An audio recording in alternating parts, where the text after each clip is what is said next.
Hi, Ginger fans. Back again. Retrospection live. Let's do it. Get the headphones on. Get this in lead out of the way. Right? After 3, 2, 1, go.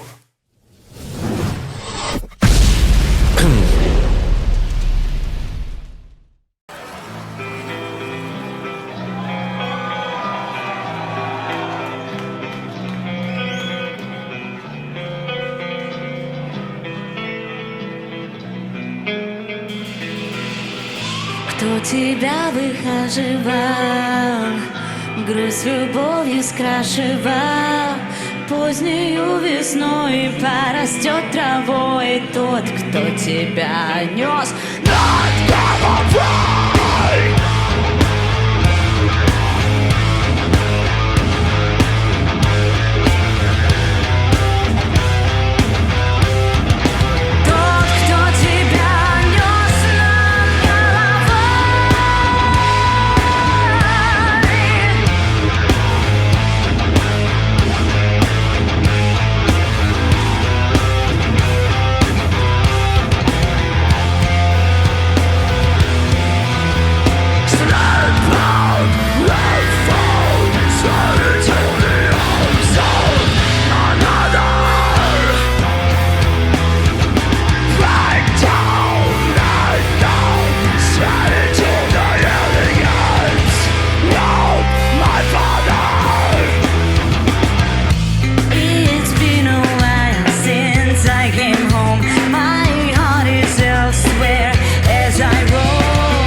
You know, I must say, particularly in that last section there that we were listening to,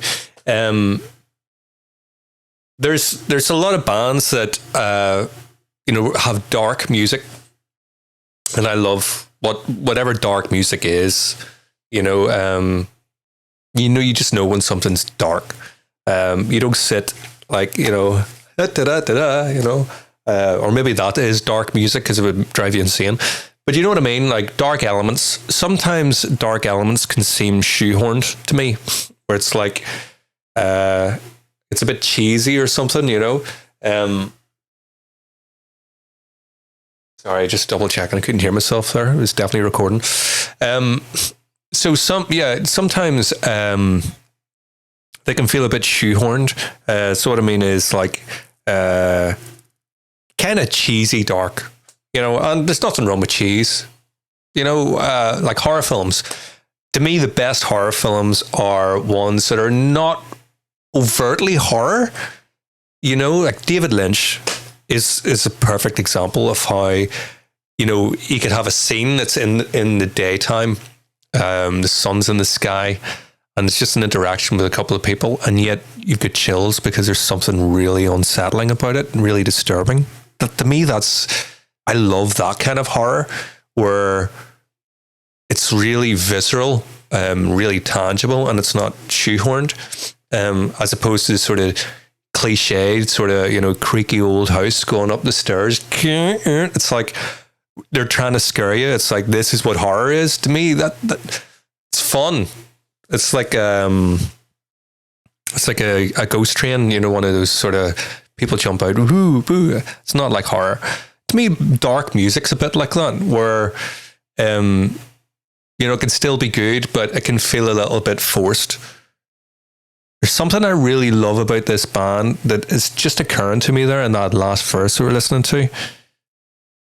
And one of the reasons I really love them is they're very dark. And the darkness sounds really authentic. And I guess, I don't know if I'm maybe looking too much into this, but anybody that's followed me so far on this Ginger journey, I'm calling it now, that, you guys are seeing every instance, like everything I've watched of Ginger, it's been on the camera.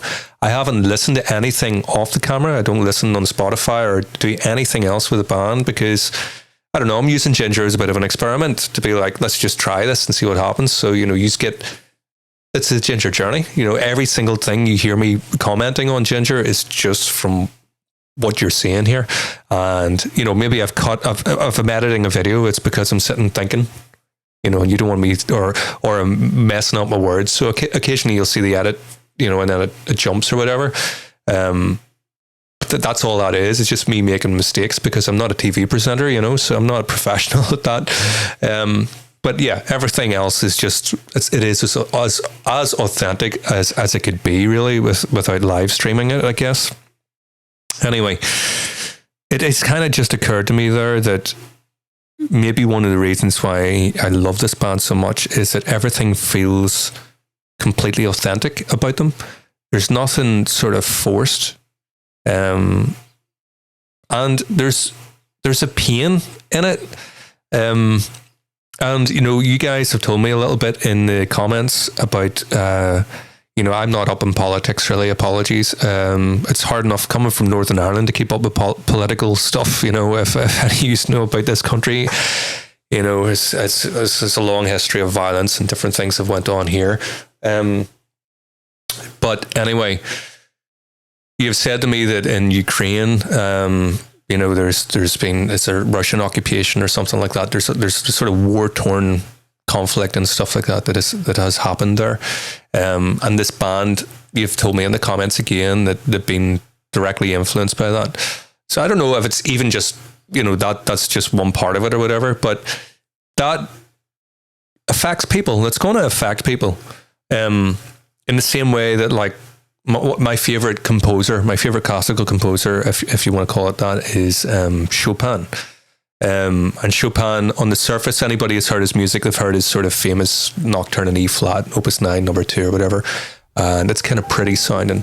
And some people think of Chopin as being, oh, he's a pretty classical, romantic kind of composer. Yeah, he has some stuff like that, but there's a lot of Chopin's music is really melancholic and really pained. And it's full of suffering, the music. And if you read some books like I have on Chopin, you find out the guy had a really hard life, you know, in terms of his health.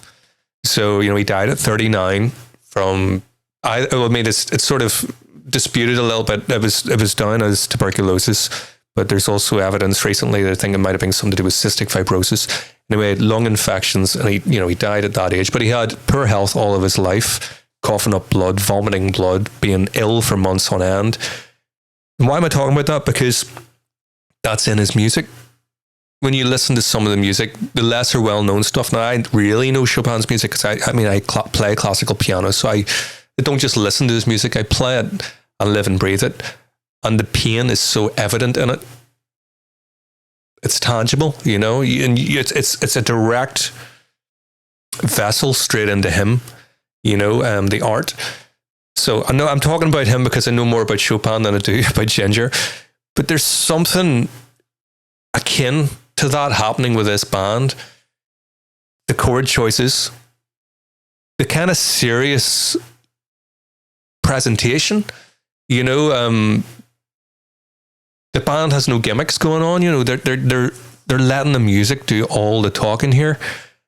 There's something about the music that sounds very dark to me. And when I say dark, I mean, there's a pain to it that you cannot force. It's coming from somewhere real, you know, so either, you know, all these guys or some of these guys have been affected by different maybe things in their lives or whatever, and it's all being tunnels through the music, and I can feel it, you know, and I love it. I love it. Let's go on. My heart is elsewhere as I roam a drone until I find myself alone. Childhood of misery. Okay, so here we go. I don't normally listen to lyrics. I don't normally hear lyrics, should I say. It's not that I purposefully ignore them. My ears get pulled all the instrumentation. Anybody that's been watching this channel for a while, you know that already. But if you're new here, It's very rare that I pick up on lyrics on a first time listen. But isn't it funny that just that was kind of ironic, just as what I was talking about, and the next lyric I heard was "Childhood of Misery." You know, it fits with the mood of the music. You know, we're not singing about sunflowers and rainbows here. Thankfully.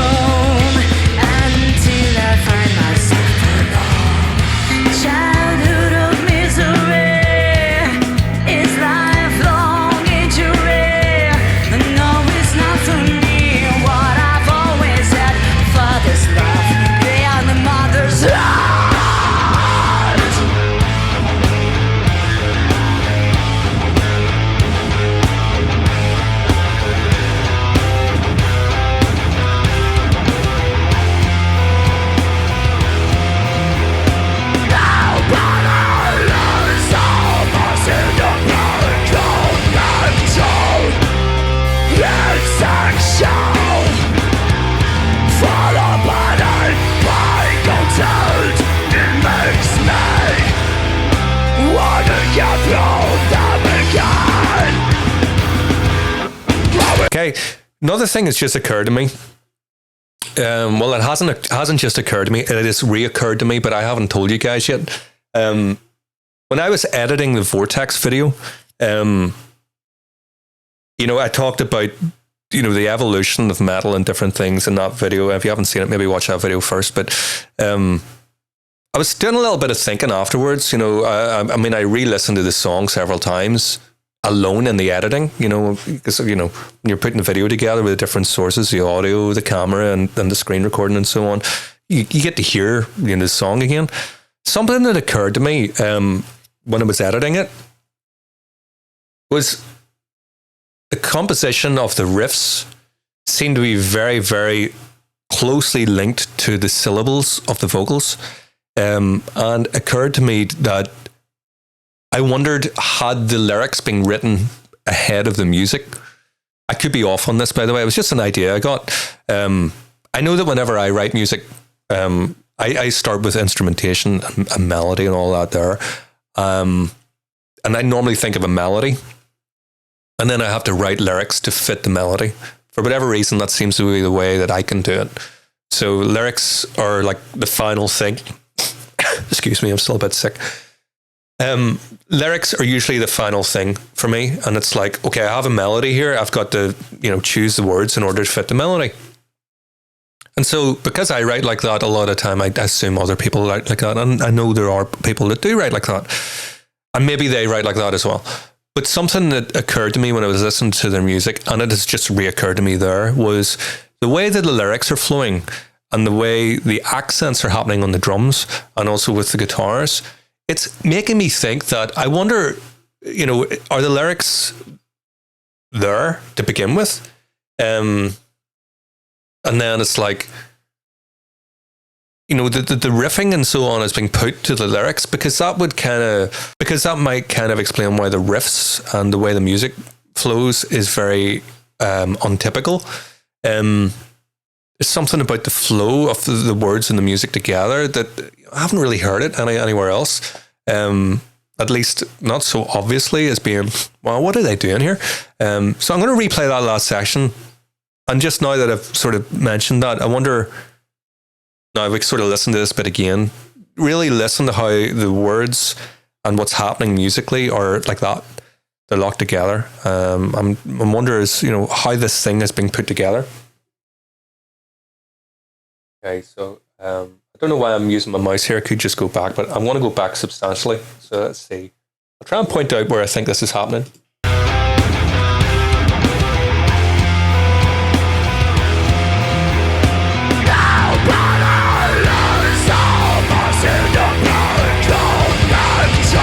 Right, so every single word that she said there, the guitarist, and I think with the bass drum, played exactly, all the notes were at exactly the same time as the words.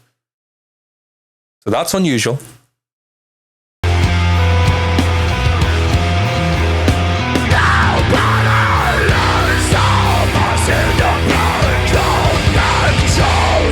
And even the drums.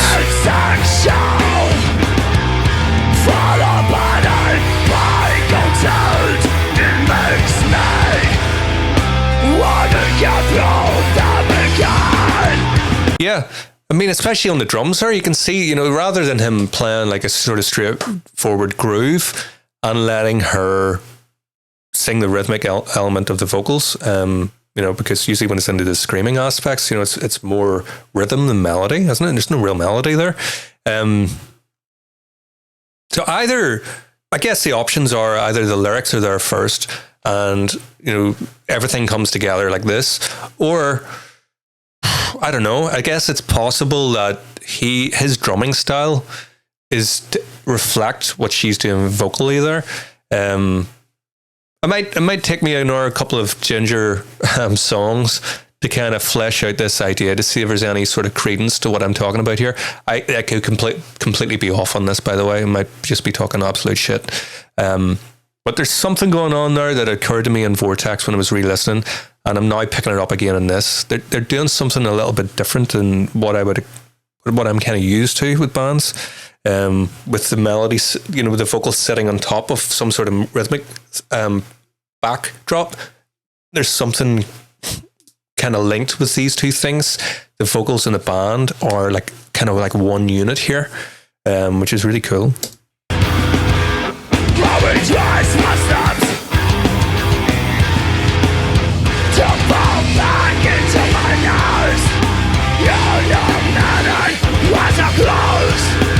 Still doing it.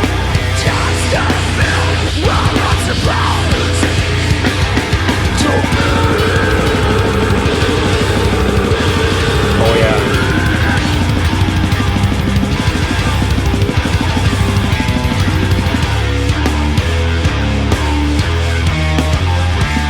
That's kind of cool as well there. You hear, like, despite the really fast blast beats on the drums, really slow playing on the guitar, lots of space. That's, rather than the sort of tramp. I've got the Emperor shirt on. Everybody kind of going like this. Down, really slow, spaced out notes on the guitar, fast drumming. I love, one of my favorite words, I guess. I've noticed that when I'm editing these videos, juxtaposition. I'm always saying that friggin' word. I'm going to have to find another word. But I guess it's relevant. I'm only using it because I think it's relevant at this point. Those two things are doing like opposite things, but it really works. Another thing I noticed there was, it sounded like to me that the riff that was being played on the guitar there, then whenever we changed, he changed key, came up the fretboard there, but he was continuing the same sort of rhythmic style there. I've talked a little bit, again, in Vortex, which was one of the recent ones I did. I talked a little bit about how the riffs kind of bloom, if you like. It's not just one unrelated riff after another. There's elements that are linked somehow to, before, which, was, especially with classical music, I've talked before about how I love that. There's something very organic about listening to music like that there. It's growing out of something that's already been there, as opposed to just sort of random things being put together. Actually, let's go a little bit back again to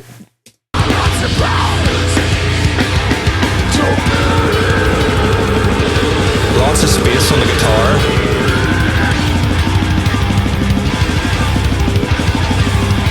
Right, up.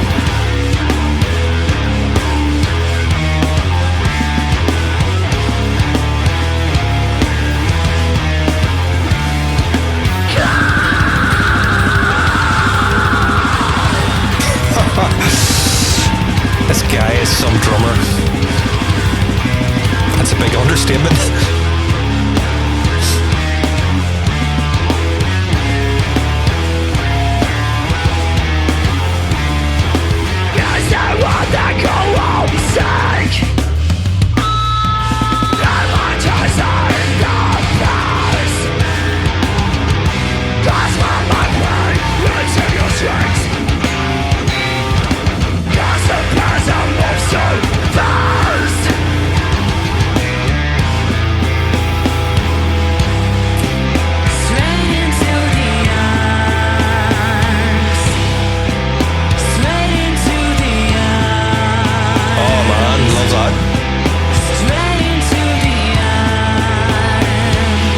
He's dragging the beat behind. You hear that? Really dynamic playing there. That's beautiful. almost like he's trying to drag the music backwards. You know, we talk. I don't know if you guys are sort of aware of that or not with drummers. You know, obviously some of you will be. But when it comes to playing in time, you know, you've generally got three different things. You know, you can be what would be like on the beat, ahead of the beat, or behind the beat. And everybody's kind of different. You know, obviously the beat is that, right? So you put your metronome on. I have my trusty old-fashioned metronome that I use when I'm teaching, you know. I still got the ops as well. I've moved into the 21st century, but I don't know. I like the old clicky device. Anyway, so there's playing on the beat, you know, which I guess everybody generally tries to play to, but some people have a natural proclivity to push, and that's ahead of the beat, and other people sort of drag slightly. Now, these things can be intentional or unintentional. Doesn't really matter. But depending on those subtleties of whether it's, you know, pretty much precise or it's slightly ahead or it's slightly back, it actually gives a different feel to what's happening musically, you know. Typically, you would imagine with like high energy music like this, you know, that it's going to be either on or ahead because things are driving forward. And that's the first time I've really picked up on things like it's almost like he's playing behind the beat. Now, I don't mean he's out of time. That's not what I'm talking about. What I'm talking about is he's kind of, it's almost like he's pulling the time back. So it's like, it's not on the beat. And it gives this sort of sense of dragging, which, you know, it provides emotional reaction. You know, it's not like somebody being out of time. That's different, you know, if you're too far behind the beat. So yeah, just thought I'd take a little moment to mention that, to try and explain what I was talking about. You know, with that, it sounds like it's being pulled backwards. You know, and you can even see in that shot, he's got the in-ears in. So, I mean, they're probably playing the click tracks here. And there was other stuff I heard. Can't remember what it was now, but, you know, he's got the laptop there with the session, you know, the album session or whatever. So parts of what they're doing there, I mean, they're using elements of backing tracks. I think it's mainly vocals. I'm not really hearing anything with the bass and the guitar. It sounds like that what we're listening to there is what the guys are playing. But I think, you know, at times I've heard with these live performances, elements of down low in the mix, you can hear more instances of Tatiana. I think that's probably what you're seeing there on the screen, and that's why they're playing to the click, so all that lines up or whatever. But listen to that again with the snares. You hear it's not da da da da. He's not playing it with either on the beat da da da da or driving it. It sounds like it's like it creates tension in the music. I love it.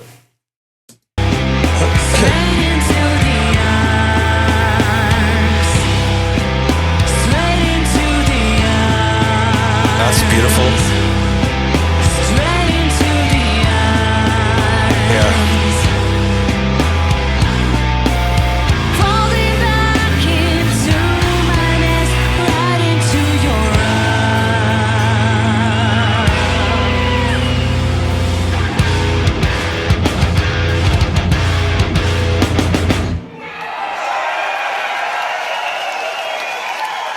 Amazing as always. Excuse me, I'm still bunged up. Amazing as always, you know, brilliant. One thing I never really mentioned there was at the very beginning, was she singing in Ukrainian? You know, recognized that it wasn't in English. There was something extra special about hearing her singing in that language. Don't know why. It kind of gave me sort of like little chills listening to her there, you know. I haven't noticed her singing. You know, I don't really know. In Ukraine, I think, don't they speak a couple of different languages there? There's probably a proportion of the population speaks Russian, I think. But, you know, I think, would I be right in saying the majority speaks Ukrainian? Anyway, not sure, you know, I don't know either language. But anyway, yeah, I just really love the fact that it wasn't in English. You know, it sounded really, really cool. So yeah, okay, let's keep things moving. So thanks very much for watching, and I'll see you all again next time.